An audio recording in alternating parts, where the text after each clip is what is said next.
So hello mga kaibon, so ito naglilinis tayo dito sa aviary at naglalagay na rin tayo ng malunggay. Pinakuha ko sa farm kay JR. So ito naglalagay na tayo ng mga malunggay. So yan, para ibulay yung mga alaga natin. So ayan o, gulay muna.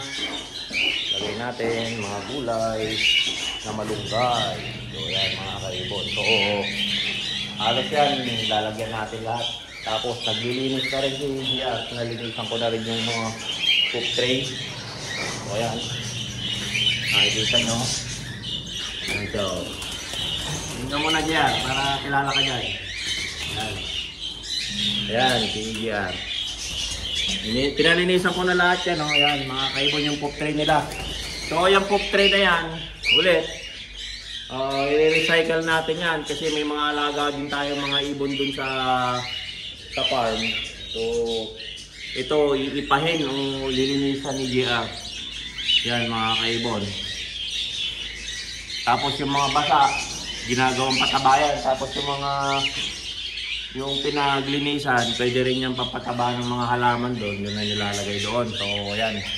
At saka may halo kasing mga poop na yan, mga ibon, kaya yun, hinahalo nila dun sa mga halaman doon, nilalagay nila doon. So pwedeng pataba rin yan mga kaibon. Tapos yung napaglinisan nila, yun papakain sa alaga natin ibon doon.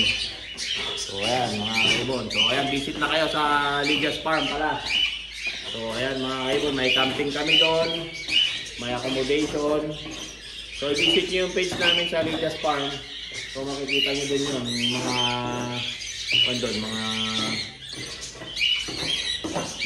pictures, mga videos na naka-upload doon, mga nagbablog ng mga vloggers doon.